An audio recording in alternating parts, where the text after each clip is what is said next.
வணக்கம் நண்பர்களே. 2025 ஆடி மாத கிரக அமைப்புகளின்படி மகர ராசிக்கான பலன்கள். இந்த மாதம் உங்களுடைய ராசிநாதன் ராசிக்கு 3ஆம் இடத்துல வக்ரகதியில் செயல்பட்டு வர்றாங்க. அதனால் மகர ராசிக்காரங்களுக்கு இந்த மாதம் ஒரு கலவையான மாதமாகத்தான் இருக்கும். வெளி விஷயங்கள் காரியங்கள்ல ஈடுபாடுகள் அதிகரிக்கும். அதே நேரம் அது சார்ந்த விஷயங்கள் காரியங்கள்ல அலைச்சலும் டென்ஷனும் அதிகமாக தான் இருக்கும். நீங்க அமைதியாக இருந்தாலும் உங்க கூட இருக்கிறவங்க ஏதோ ஒரு வகையில கொஞ்சம் வம்புகளுக்குத்தான் பார்ப்பாங்க. அதே போல பெரும்பாலும் எல்லா விஷயங்களுமே உங்களை கொஞ்சம் டாமினேட் பண்ணவும் நினைப்பாங்க.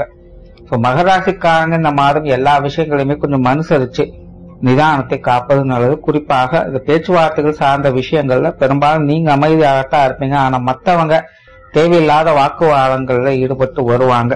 இந்த பேச்சுவார்த்தைகள்ல மற்றவங்க வகையில கொஞ்சம் காரசாரமான விஷயங்கள் அதிகமாக இருக்கும். ஏதோ ஒரு விஷயங்களை சொல்லுவாங்க, புறம் பேசுவாங்க, அல்லது உங்களை பற்றி ஆகாத பத்தி ஏதாவது ஒன்று சொல்லி உங்களை டென்ஷன் ஆக்கிக்கிட்டே இருப்பாங்க. பிடிக்காத விஷயங்களை பற்றி பேசி கருப்பேற்றுவாங்க. இந்த மாதிரியான விஷயங்கள்லாம் கொஞ்சம் அதிகமா இருக்கும். ஆக இது எல்லாத்தையுமே மகர ராசிக்காரன் கொஞ்சம் அனுசரிச்சு போய்க்கிறது நல்லது. ராசிக்கு 6ஆம் இடத்துல சுக்கிரனும் குருவும் இருக்காங்க. இந்த அமைப்பானது மனநிலை ஒரு விதமான தடுமாற்றங்களை ஏற்படுத்தும். அதாவது எல்லா விஷயங்களுமே நிறை குறைகளை ஈக்குவலா ஏற்படுத்தும். ஒரு விஷயம் சங்கடத்தை கொடுக்குதுன்னா அதே விஷயம் சந்தோஷத்தையும் கொடுக்கும். அதே போல ஒரு விஷயம் சந்தோஷம் கொடுக்குது அப்படின்னாலும் திரும்பவும் அதே விஷயம் கொஞ்சம் சங்கடத்தையும் ஏற்படுத்தும். ஆக ஒரே விஷயங்களை நிறை குறைகளை ஈக்குவலா அது ஏற்படுத்திக்கிட்டு இருக்கும். குறிப்பாக இந்த பொருளாதாரம் சம்பந்தப்பட்ட விஷயங்கள், உற்றார் உறவினர்கள், நண்பர்கள் சார்ந்த விஷயங்கள் இதெல்லாமே பாத்தீங்கன்னா கொஞ்சம் கலவையான நிலைகள்ல இருக்கும். அது எங்கள் வகையில முழுமையான திறனோடு வேலை செய்தாலும் கூட சின்ன சின்ன தடுமாற்றங்கள் அப்படிங்கிறது அவ்வப்போது இருந்துகிட்டு தான் இருக்கும். அதே போல தனிப்பட்ட முறையிலும் உங்களே கொஞ்சம் டென்ஷன் ஆகக்கூடிய நிலைகள் இருக்கும். காரியங்கள் வகையில அப்பப்போ சலிப்பு தட்டக்கூடிய விஷயங்களை இது ஏற்படுத்தும். அதே போல இந்த உடல்நலம் சார்ந்த விஷயங்கள்ல கொடுக்கல் வாங்கல் விஷயங்களை இது எல்லாத்திலுமே கொஞ்சம் கவனம் தேவைப்படும். பொதுவாக இந்த பொருளாதார அமைப்புகள்லாம் பாத்தீங்கன்னா ஏற்ற இறக்கங்களாகத்தான் இருக்கும். ஏற்கனவே மகர ராசிக்காரங்க இந்த காசுபண சமாச்சாரங்கள்ல மனநிலை ஒரு மாதிரியான தடுமாற்றங்களோடு தான் இருந்து வருவாங்க. இந்த மாதம் பாத்தீங்கன்னா அந்த மாதிரியான விஷயங்கள் உடன் நடந்துட்டு தான் இருக்கும். பட் அதே நேரம் இந்த காசுபண விஷயங்கள், கொடுக்கல் வாங்கல் விஷயங்கள்லாம் ஈடுபாடுகள் அதிகரிக்கும், எதிர்பார்ப்புகள் அதிகரிக்கும். ஏதாவது ஒரு விஷயங்களை செஞ்சு சரி பண்ணிடலாமா, இல்ல இதுல இருந்து அதை மாத்திடலாமா, அதுல இருந்து இதை மாத்தலாமா அப்படிங்கிற மாதிரியான எண்ணங்கள்லாம் அதிகமாகும்.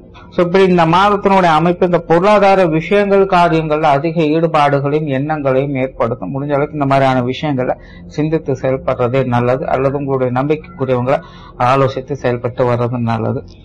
7ஆம் இடத்துல சூரியனும் வக்ரம் பெற்ற புதனும் அமர்ந்திருக்கு.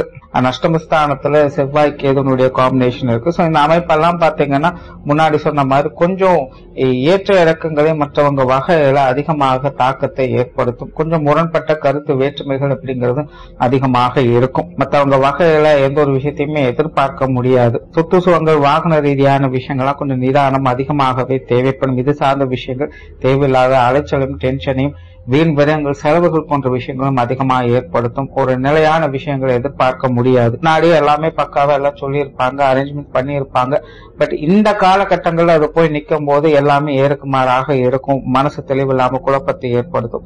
இந்த சொத்து சுகங்கள், வாகன ரீதியான விஷயங்களை மகர ராசிக்காரன் இந்த மாதம் கொஞ்சம் பொறுமை காத்திருக்கிறது நல்லது. எதுவாக இருந்தாலும் கொஞ்சம் தள்ளி போட்டு வேலை செஞ்சுட்டு வர்றது நல்லது. அதே போல உடன்பிறப்புகள் வகையிலும் அப்படிதான் சின்ன சின்ன மனஸ்தாபங்கள், கருத்து வேற்றுமைகள் போன்ற விஷயங்கள் அதிகமா இருக்கும்.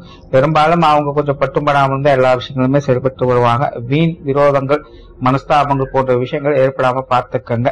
அதாவது இந்த மாதம் கொஞ்சம் அனுசரிச்சிருந்தா போதும். மற்றபடி மற்ற நாட்கள்லாம் ஓரளவுக்கு எல்லாமே அனுசரிச்சு போகக்கூடிய நிலைகள் தான் இருக்கு. அதே போல குடும்ப விஷயங்கள் காரியங்கள் இந்த மாதம் ஒரு கலவையான நிலைகள் தான் இருக்கும். குறிப்பா இந்த கணவன் மனைவி உறவுகள், குழந்தைகள் சம்பந்தப்பட்ட விஷயங்கள் எல்லாமே பாத்தீங்கன்னா கொஞ்சம் கான்ட்ரவர்சியாகத்தான் இருக்கும். அதே போல அவங்க சம்பந்தப்பட்ட விஷயங்கள் காரியங்களும் அப்படிதான் ஏட்டிக்கு போட்டியாக தான் பல விஷயங்களும் போய்கிட்டு இருக்கும். நாம் ஒன்று நினைக்க தெய்வம் ஒன்று நினைக்குதுங்கிற மாதிரிதான் சில விஷயங்கள் காரியங்கள்லாம் மாறி மாறி போய்கிட்டு இருக்கும். கொஞ்சம் நிதானித்து செயல்பட்டு வர்றது நல்லது.